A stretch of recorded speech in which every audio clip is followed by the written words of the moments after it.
¿Qué tal, amigos internautas de Proceso Digital y Departamento 19? Seguimos con esta dinámica de entrevistas a precandidatos presidenciales. En esta oportunidad nos acompaña Luis Zelaya. Él aspira de nuevo a ganar la candidatura del centenario Partido Liberal. Bienvenido a Proceso Digital.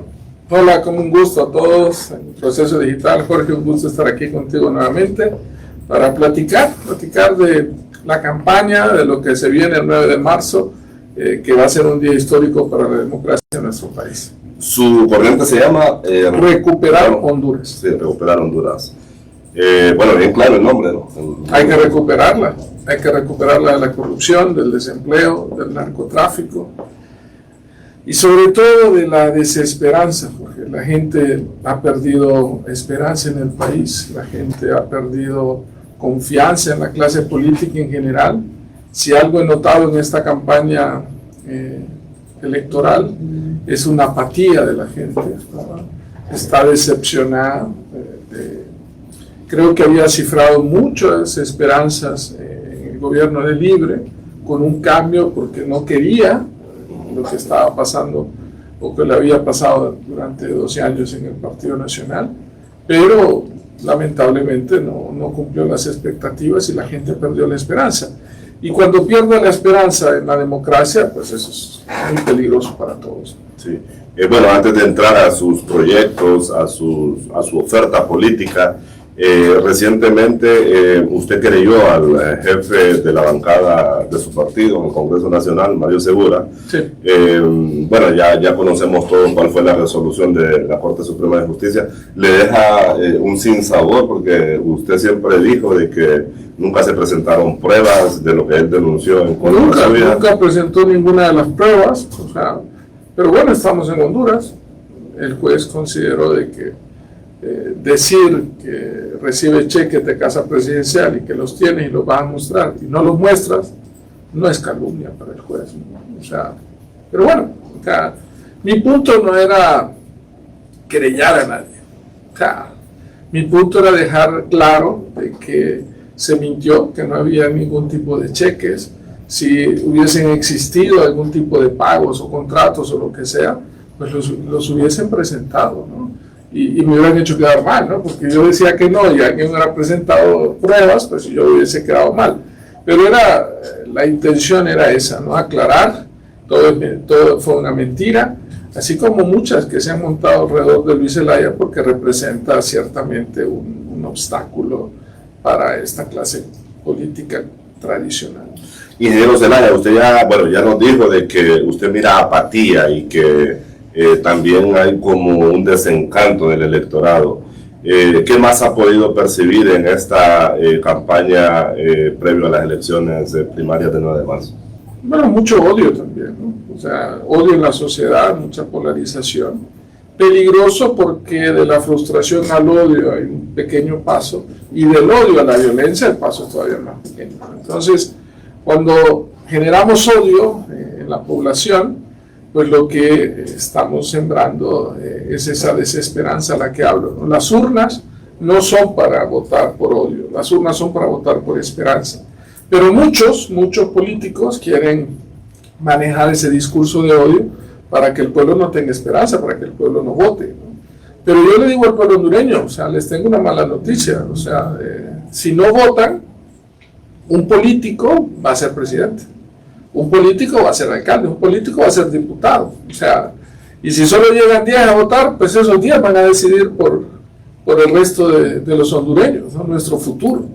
Ya no es un tema de quién es el más popular, no es quién es el más guapo, quién es el que hace más show, quién es el que hace mejor teatro, es quién realmente puede resolver los problemas del país, porque estamos claros que quienes han gobernado y están gobernando no han hecho los que todos queríamos como país, ¿no? Sí. ¿Cuáles son sus principales 3 ofertas de campaña que nos puede compartir aquí en este live brevemente? Bueno, los problemas que atañen al país, ¿no? Claramente la seguridad es un problema que va de la mano del tema de generación de empleo, ¿no? Porque muchos quieren hacer un emprendimiento pero no pueden, ¿no? Porque tienen que pagar extorsión, porque no hay seguridad y tiene que tener una seguridad extra más que la de él, y hay sobrecostos sobre eso. La generación de empleos es fundamental para el país. Son las dos principales razones sobre las cuales la gente huye del país, ¿no? La seguridad y la falta de empleo, ¿no? ¿Por qué se van a otros países, particularmente Estados Unidos? Porque no tienen empleo, porque huyen, porque no pueden hacer emprendimiento, no están las condiciones, y porque también un sistema de salud fallido, ¿no? De que no les responde lo más mínimo. Nos guste o no nos guste, pero de los países de la región de Centroamérica, contando El Salvador, Guatemala, Honduras, que es el Triángulo Norte, de Nicaragua es donde menos migran. O sea, que hay una dictadura en Nicaragua, que se violan los derechos humanos, que se viola la libertad de expresión, sin lugar a dudas, pero es una realidad, ¿no? Los temas de seguridad y de salud se están cumpliendo. Entonces, si logras establecer un sistema de seguridad, de generación de empleo y de salud, la gente no va a huir. Y sobre eso es nuestro plan de gobierno.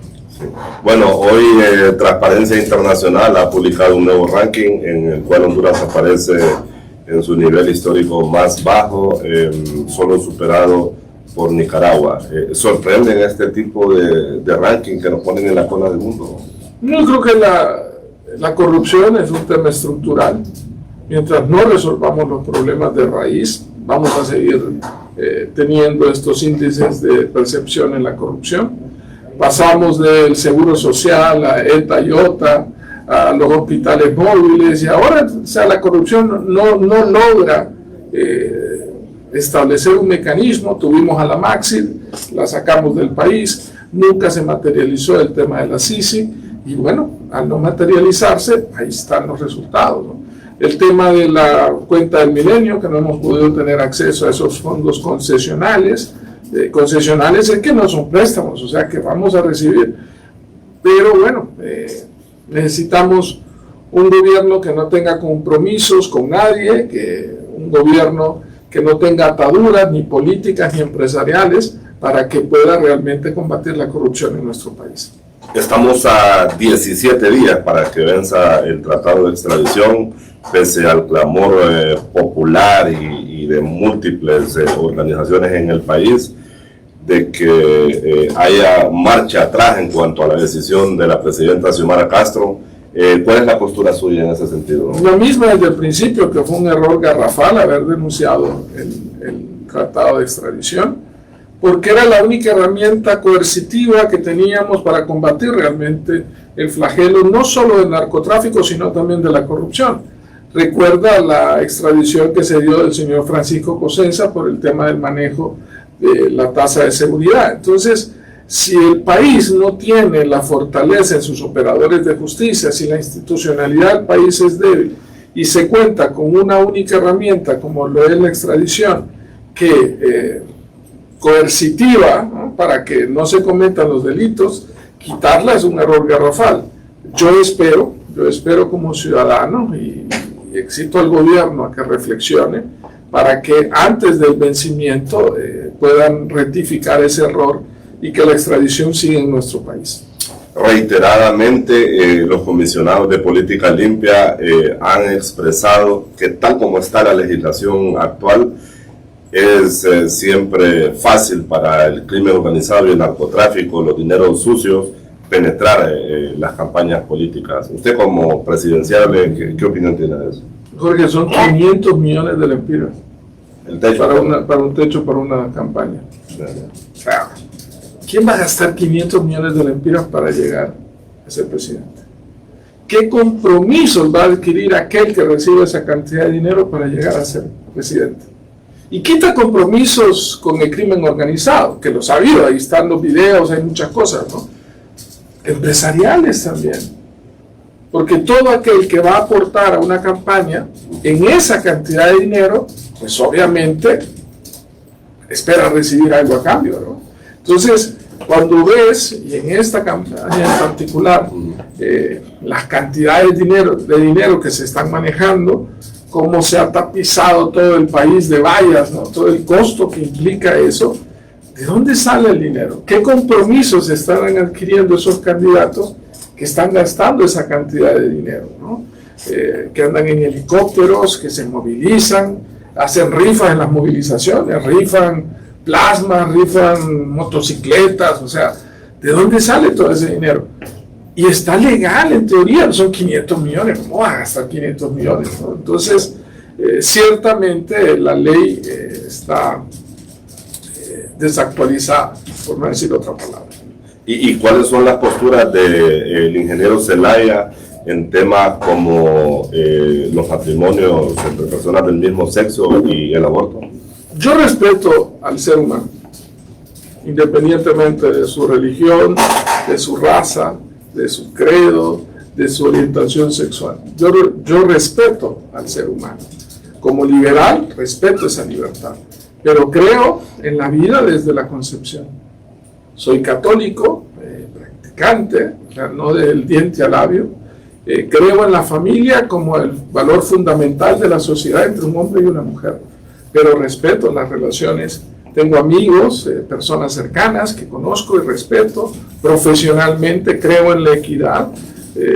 No puede haber discriminación de ni uno ni otro lado en temas de trabajo o de acceso a oportunidades, pero la familia como tal está conformada de un matrimonio entre un hombre y una mujer. Sí. ¿Y las relaciones con China, ¿qué le han dejado a Honduras? Y usted no solo a Honduras, a nadie en Latinoamérica. O sea, China no ha sido la panacea que ha resuelto los problemas de los países latinoamericanos, ¿no? Son potencias mundiales, China, o sea, es una potencia mundial, al igual que lo es Estados Unidos. Pero Estados Unidos ha sido, es y debe seguir siendo nuestro aliado estratégico, político, comercial, militar, humanitario.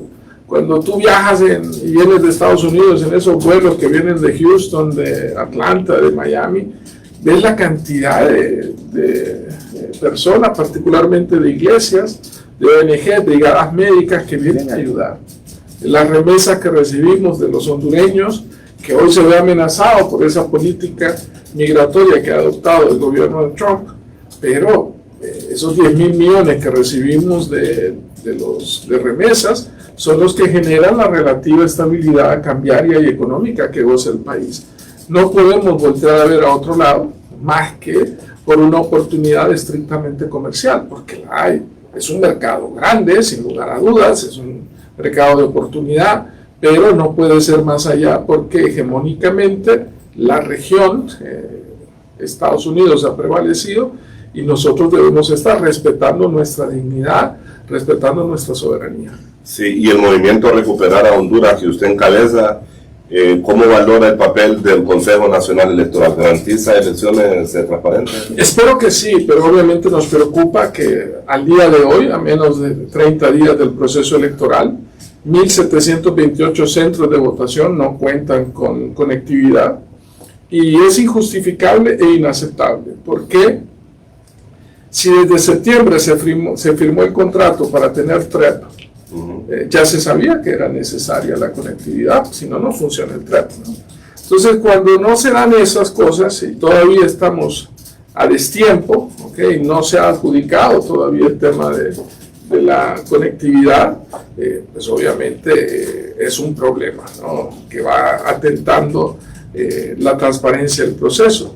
Luego, a lo interno de los partidos se definió, como así está en nuestros estatutos, la Comisión Nacional Electoral, Jorge, el 14 de enero, votó, o sea, ¿quién conforma la Comisión Nacional Electoral? El Central Ejecutivo y los movimientos que conforman, 4 movimientos. Se votó y se determinó en esa votación, libre votación de la Comisión Nacional Electoral, que iba a haber una urna adicional para escoger al presidente del Partido Liberal, tal y como dicen los estatutos. La recibe el Consejo Nacional Electoral el 15 de enero y da como todo, y da el diseño de cómo debe ser esa papeleta, asigna los recursos, está todo. Ahora, como ven que la situación no les está jugando a favor, entonces ya quieren volver a quitar la fotografía, quieren que no sea voto directo en una urna, sino proporcional al resultado presidencial, y obviamente es inaceptable. El CNE se limpia las manos, ¿okay? Y ahí, bueno, ahí ya vemos que se está parcializando hacia un sector del partido y eso no es conveniente para la transparencia del proceso. ¿Usted va a tener representación en todas las mesas electorales? Sí, claro, ese es el objetivo, porque ahí es donde está el triunfo. Sí hay huella dactilar y TREP, porque con la huella dactilar lo que evitamos es que se inflen votos, no como en el 2021, donde en un centro de votación, en una urna específica, el número máximo de votantes asignados a esa urna eran 300 y aparecían 1000 votos, ¿no? Y el Consejo Nacional Electoral, de oficio, debió cancelar esa votación. No pueden haber más votos que votantes asignados, ¿no? La huella dactilar va a proteger de que se inflen votos, pero si no hay conectividad no va a servir de nada. Sí, bueno, se habla también de un gasto millonario para el día de las elecciones del 9 de marzo por cada corriente política. ¿Usted ha considerado ese gasto? Sí, pero hay dos gastos, ¿no? El gasto real, que es cuando tienes que llevar a la gente, y es esta estructura, la gente que va a estar en mesa electoral, que es un trabajo arduo, es aquel que tiene que capacitarlo para que esté, que sea de tu confianza, que esté desde las 6 de la mañana en una urna y termine hasta las 11 de la noche una jornada, cuando termine de contar los 3 niveles, ¿no? Presidencial, que es el primero que se cuenta, luego municipal y legislativo con los diputados. Es una jornada larga, obviamente hay una logística asociada a ello que implica recursos para que la gente pueda comer, ¿okay? Que tenga su movilización, ¿okay? Entonces hay recursos asignados para eso. Luego hay otro tipo de recurso, que es el de la mala, ¿okay? Que son aquellos que le apuestan a comprar la gente de mesa. Dinero de Luis Zelaya o de su movimiento para comprar miembros de mesa no hay ni lo va a haber nunca, porque es una convicción de respetar la democracia. Pero muchos le apuestan a comprar a la gente de mesa, les ofrecen 500, 1000 empiras por mesa. A la hora del conteo se van, se quedan, compran las credenciales, ¿no? Que esa es la otra forma, comprar credenciales, y ahí, bueno, se distorsiona la democracia, ¿no? Pero, o sea, recursos para lo que es la logística de los que lleguen, ese es el punto clave. ¿Y usted va a disponer de esos recursos de la deuda política del Partido Liberal? No, para las internas no, ningún movimiento para las internas. La deuda política aplica para las elecciones generales. Para las elecciones internas no hay dinero de la deuda política. Sí, en el caso que usted sea electo presidente de Honduras ya en las elecciones de noviembre, pasando estas de marzo, ¿cuáles serían, digamos, sus primeras órdenes ejecutivas? Bueno, la primera, si es que no se rectifica el tratado de extradición, bueno, sería la primera, espero que no, sí. ¿No? O sea, que el gobierno rectifique el tema de la CICIG para el combate a la corrupción. Y vamos a trabajar desde antes. Yo, Jorge, te aseguro, y como presidente de la República, aquí vamos a sentarnos en esta misma silla, si no la cambian en un año, aquí vamos a estar platicando igual que siempre. Bueno, esa apertura siempre. Siempre igual, o sea, pero claramente voy a ser un presidente que no voy a estar hablando del pasado. No vas a escuchar de mí, porque hay mucho por hacer. Claro. Hay mucho por deshacer también. Así es. ¿Sí? Pero no voy a estar culpando a nadie atrás. Claro, todo aquel que haya infringido la ley están los entes de justicia, ¿no? Pero no vas a encontrar en un presidente de Luis Zelaya achacando los problemas del futuro del país por el pasado, porque si no, entonces ¿para qué te lanzas, no? Sí. O sea, sabemos que la situación del país es difícil, sabemos que se han tomado decisiones equivocadas, sabemos que se han tomado buenas decisiones y que hay que darle continuidad, mejorar algunas, pero reitero, o sea, voy a ser un presidente que va a ver hacia el presente y sobre todo al futuro del país, no al pasado. Usted aquí mismo, en ese espacio, se ha quejado de que en algunos medios de comunicación lo tenían vetado. ¿Ha cambiado? Ha cambiado, fíjate, ha cambiado. Debo ser sincero, ha cambiado, ha habido más apertura. Creo que debe ser en función de que soy ya precandidato, entonces obviamente se le da una apertura a todos los precandidatos. Recién estuvimos en un debate en la Universidad de San Pedro Sula, en San Pedro Sula, para que la redundancia. Vamos a ir a otro debate organizado por el COEP, Así que en ese sentido sí ha habido ya más apertura. Hay otros medios asociados al presidente del Partido Liberal que por razones obvias pues yo no tengo espacios, ¿no? Sí, bueno, y ya para ir concluyendo ya, si en el caso hipotético no resultara usted ser el candidato del Partido Liberal, ¿abrazará al que logre el triunfo, ¿no? Yo no sé si el término es abrazar, pero aceptar los resultados, claro que sí. ¿Se lo va a apoyar, ¿no? Si el proceso es transparente y limpio, claro, hay que apoyar al partido, hay que apoyar a quien resulte ganador y que el liberalismo decide, ¿no? O sea, respetar la voluntad del pueblo creo que es fundamental. Fíjate que en el 2017, Salvador Narrala fue el candidato de Libre. Se hizo una alianza en el 2017 entre Libre, cuyo candidato era Salvador Narrala, y el Pino, cuyo candidato era Guillermo Valle. Entonces hicieron una alianza y Guillermo Valle pasó a ser designado presidencial. Me invitaron a participar de esa alianza con Libre, dije que no. Me criticaron muchísimo en ese momento. O sea, el propio Salvador dijo que yo era financiado por Juan Hernández en mi campaña. Los de Libre me tiraban durísimo de que yo era de derecha y yo estaba vendido, lo que sea. Me dijeron mil cosas. Cuando se da el fraude electoral en el 2017, el primero en salir a reconocer la victoria de Salvador Narrala fui yo. Fui yo. O sea, y créeme que me amenazaron para que no lo hiciera. O sea, fuerte, y hubo una persecución política. Entonces yo defiendo la democracia, yo defiendo los valores de la democracia y sobre todo respetar la voluntad soberana del pueblo. Usted ya tiene varias contiendas, tanto primarias como generales. ¿Ha notado diferencia en las anteriores con la actual? Esa apatía que te comento de la gente, no hay entusiasmo, la gente ha perdido credibilidad en la clase política hondureña, porque se le ha fallado, esa es la verdad. La gente tiene razón en estar escéptica, pero insisto, decirles, miren, no se vale enojarse y no ir a votar, ¿no? Porque al final nuestra ley electoral, nuestra constitución no dice de que si solo va el 30% a votar, entonces vamos a seleccionar a que venga alguien y hacer un concurso y no funciona así. De los que están se va a elegir, ¿no? Y ahí es donde la gente canaliza ese rechazo no votando, ¿no? Y ese es un error.